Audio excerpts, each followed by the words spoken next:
welcome to Lincoln Park Zoo. We're so glad you're here. I am right around the corner from the Robert and Myrie Pritzker Penguin Cove, which is home to a colony of African penguins. Today, we are going to explore how feeding by hand and on the land optimizes penguin care. This habitat was specifically designed with African penguins in mind and one of their home habitats of Boulders Beach, South Africa, where you can naturally see colonies of African penguins. Some of the special elements that are just for the African penguins in this space are water for swimming, the land space for socializing with the other penguins and being fed by hand, and lots of rock work, which includes access to behind-the-scenes space that's temperature controlled, including spaces for nesting. Oftentimes, some of the first words that come to our minds when we're thinking about penguins are cute, charismatic, waddling, even tuxedo from that very characteristic black and white feathers. Now, I have some words to add to your list as well, like fierce and predator. African penguins are incredible ocean predators. Except for very specific times of the year when they fast to care for eggs or grow new feathers, they spend every single day going into the ocean to hunt for fish like sardines and anchovies. Everything that you see on penguins' bodies are well adapted to life in the ocean. That streamlined body shape, kind of like a torpedo, is excellent from carrying through the water when they're swimming.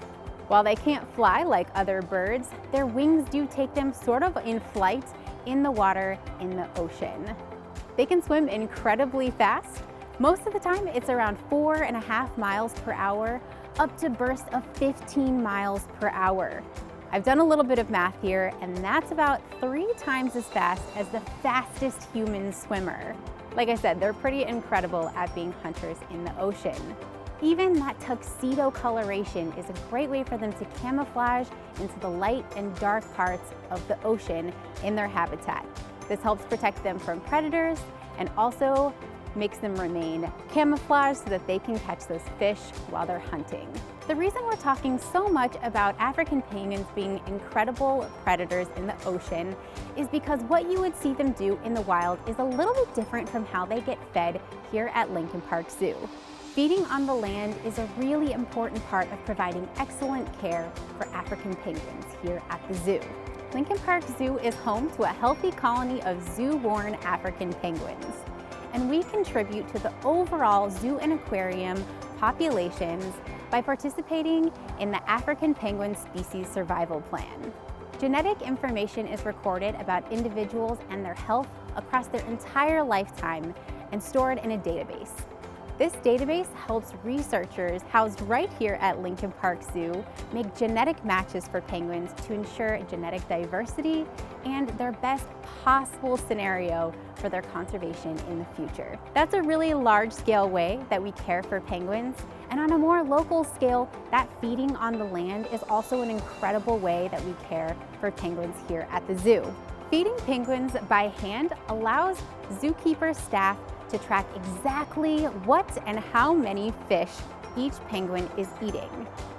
Penguins have preferences too when it comes to their food. They're offered a variety of fish including capelin, anchovies, silver sides, and herring twice a day, every single day. They get to make the choices of which fish they would like to eat. Some penguins decide they would like to eat just 1 or 2 of the calorie-dense and larger fish like capelin. Other penguins may decide they want to eat a dozen or more silver sides at a time. These are much smaller and a little bit easier to digest, so they can eat more at a time. Those fish are fed out, again, twice a day, every single day, and continue to be offered until they are done eating. This makes sure that every single penguin, no matter where they are in the social order, is able to eat their fill. Once the feeding is completed, the zookeepers will make sure to record all of that information, what individuals have eaten and how much they've eaten. This is a great way to keep track of individuals and their health. Monitoring whether or not they're eating a little bit more or a little bit less may indicate if a penguin is not feeling well or they're about to molt their feathers. We talked a lot about how African penguins are incredible predators in the ocean, and when their feathers grow, at first they're not waterproof. The weeks leading up to this molting process, or growing those new feathers that aren't quite waterproofed yet, they're going to eat lots more fish, something called fat packing. That gives them the ability to go up to 30 days without eating while their feathers become waterproof. Feeding on the land is also an incredible opportunity for the zookeepers to get nice and close to the penguin to observe them. They can check out their body condition, their movement, vocalizations, or even how they're interacting with other members of the colony. This helps make sure that we provide that proactive care and report any changes in penguin behavior. You may be wondering, how in the world do we tell all of these penguins apart? First and foremost, the zookeepers are incredible. They spend a lot of close-up time near the penguins, being able to get to know them better and make sure that the penguins are comfortable around them. Also, a benefit to the zookeepers is that every single penguin is wearing a band on their wing. Each penguin is going to have a very specific color or combination of colors that's unique to them.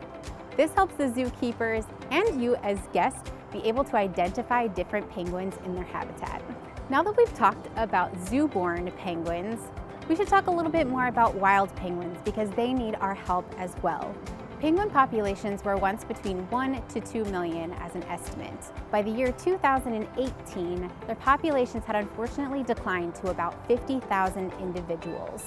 Early in the 1800s is when populations began to decline for a couple of different reasons. First being the collection of guano, or poop, for fertilizer. Penguins really need that guano in order to mix with the soil and create burrows where they nest. There was also the collection of penguin eggs for consumption.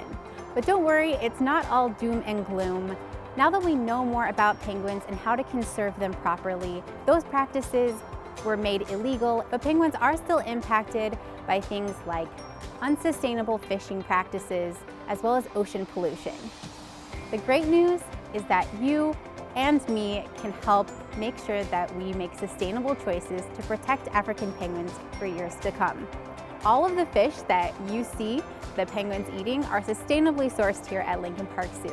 That's just one way that we minimize our impact to African species in the wild and any other animals that need those ocean resources. Thank you so much for joining us today to learn a bit more about how feeding by hand and on the land optimizes penguin care. We just learned all about the amazing lives of the African penguins at Lincoln Park Zoo, including how eating on land is important to their care. Have you ever seen a penguin move on land? While they glide gracefully through the water, they waddle oh so wonderfully on land. And that's because they walk on the soles or bottoms of their feet, unlike other birds who walk on their toes. There are a lot of animals in the animal kingdom that move in ways that may seem a little strange to us, but make sense for them. Let's go ahead and do an activity to practice some of those silly movements. I have in front of me a die made out of a Kleenex box and some photos of my favorite masters of movement. You can recreate this at home if you'd like. We'll roll the die, act out some of those movements, and I'll share a few facts with you along the way. Ready for our first roll? Here we go. All right, we got penguin. Penguins are adorably clumsy on land, but they are built for swimming. They can go up to 550 miles in the water in search of fish to eat. That's the same distance from here, Chicago, to Niagara Falls. Let's go ahead and waddle like a penguin. Put your feet together, flippers out to the side, and waddle away. All right, that was a great first one. Let's try again. Nice, we got a kangaroo. Kangaroos are known for their strong back legs. Those back legs are so powerful that a kangaroo can leap 25 feet in one single jump. Let's go ahead and leap like a kangaroo. Bend those powerful kangaroo legs into a squat and leap. Nice job on that one. Ready to roll again? Awesome, we got sloth. Now's the perfect time to take a break. Sloths are known for their lack of movement. They'll actually sleep for 15 to 20 hours per day, and the rest of the time, they're basically motionless as they hang in the trees. They use their big, strong claws at the end of their hands to hold onto tree limbs without expending a lot of energy and feeling exhausted. So let's go ahead and be a sloth, hanging onto a tree. Get your claws ready. we have two-toed sloths at the zoo. So you could be a two-toed sloth or a three-toed sloth. Reach out, hold onto that tree, and take a break.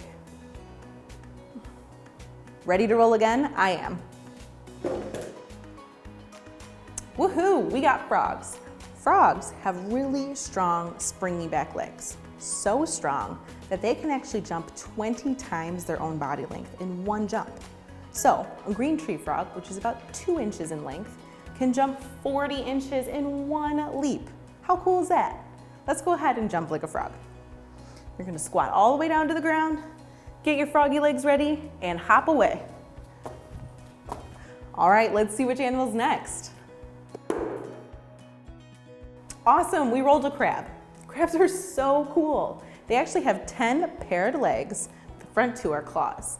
And because of the way that their legs are positioned and the shape of their bodies, most crabs can only scuttle from side to side. There are some crabs, like the common spider crab, that can move forward and backwards. Today, we're gonna practice scuttling like a crab. Ready? You're gonna squat down and get your crab legs ready, claws up, and scuttle away. All right, ready for the next one? Let's roll. Awesome, we rolled a stingray. Stingrays are so cool. Their bodies are made of cartilage. Take a minute and press your nose or bend the top of your ear. Both of those body parts are made of cartilage, just like a stingray. Stingrays glide so gracefully through the water because of that cartilage. And their mouths are on their undersides, so they actually glide through the water just like a vacuum, sucking up their food as they go. Let's go ahead and move like a stingray today. Stick your arms out to the side and just relax. Move those arms up and down in an undulating pattern and feel how nice it feels to be a stingray.